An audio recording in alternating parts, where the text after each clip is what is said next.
పార్లమెంట్లో కేంద్రం ప్రవేశపెట్టిన ఆర్థిక బడ్జెట్పై సిపిఐ జాతీయ కార్యదర్శి నారాయణ తీవ్ర విమర్శలు చేశారు. ఆర్థిక మంత్రి నిర్మలా సీతారామన్ అందమైన భాషతో అందమైన అబద్ధాలు చెప్పారని ఎద్దేవా చేశారు. తిరుపతి సిపిఐ కార్యాలయంలో ఏర్పాటు చేసిన విలేకరుల సమావేశంలో సిపిఐ జాతీయ కార్యదర్శి నారాయణ ఈ వ్యాఖ్యలు చేశారు. కేంద్ర ఆర్థిక బడ్జెట్లో ఉపాధి తప్ప ఉద్యోగాల గురించి ప్రస్తావించలేదన్నారు. ట్యాక్స్ వ్యవహారంలో కార్పొరేట్ రంగానికి పెద్దపీట వేశారన్నారు. దేశంలో మత కల్లోలాలను సృష్టించేందుకు బీజేపీ ప్రయత్నిస్తోందని ఆరోపించారు.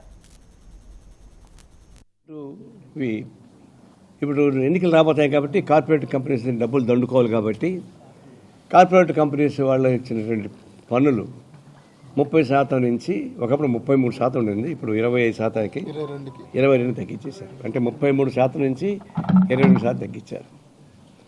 అదే మామూలు వాళ్ళకి ఏం తగ్గల. జిఎస్టీలో ఉన్నటువంటి పనులు కూడా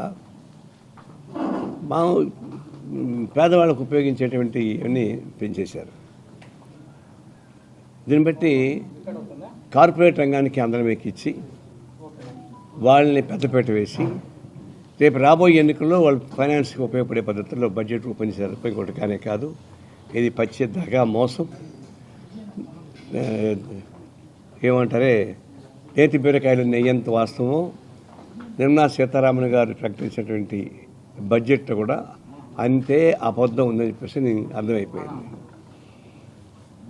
దీంతోపాటు మొన్న ప్రెసిడెంట్లో ఇచ్చిన ఉపన్యాసంలో కానీ ఈరోజు నిర్మలా సీతారామన్ ఇచ్చినటువంటి ఆర్థిక రిపోర్ట్లో కానీ వాళ్ళు అయోధ్య రామాలయాన్ని ప్రస్తావిస్తూ ఉన్నారు. అయోధ్య రామాలయం అది ఒక రిలీజియస్ ఫంక్షన్, అది రిలీజియస్ ఓపెనింగ్. అటువంటి ఒక ధార్మిక పద్ధతుల్లో జరుగుతున్న దాన్ని ప్రెసిడెంట్ ఆఫ్ ఇండియా కోట్ చేసింది. ఇప్పుడు నిర్మలా సీతారామన్ కూడా కోట్ చేశారు. అంటే మనది సెక్యులర్ డెమోక్రటిక్ కంట్రీనా? మనకు ఒక రాజ్యాంగం ఉందా లేదా? ఏ రాజ్యాంగం మీద మీరు ప్రమాణం చేసి పదవి స్వీకారం చేశారు, ఆ రాజ్యాంగంలో రూపొందించబడినటువంటి సెక్యులర్ డెమోక్రటిక్ ఫ్యాబ్రిక్ని ధ్వంసం చేసి పారేస్తున్నారు. ఈ దేశానికి అంత ప్రమాదం. మొన్న దేశాధ్యక్షురాలు ఉపన్యాసాలు కూడా ఈ అయోధ్యలో జై రామ జై సీతారామ స్లోగన్స్ నిండిపోయింది అనిపిస్తుంది పొగుడుతూ ఉంది. దేశాధ్యక్షుడు అట్లా పొగిడితే నువ్వు సెక్యులర్ డెమోక్రటిక్ సిస్టానికి ప్రతినిధిగా లేదంటే ఒకనొక రిలీజియస్ ప్రతినిధిగా తెలుసుకోవాల్సి వస్తుంది. అంటే ప్రెసిడెంట్ ఆఫ్ ఇండియాతో మాట్లాడేస్తారు, తర్వాత ఫైనాన్స్ మినిస్టర్ మాట్లాడేస్తారు, ఇంకా ప్రైమ్ మినిస్టర్ అయితే పోయి శాస్త్రంగా దండం పెట్టి అడ్డం పడుకుంటున్నాడు పోయి దేవుళ్ళ కాడ. అందువల్ల ఇప్పుడు రాబోయే రోజుల్లో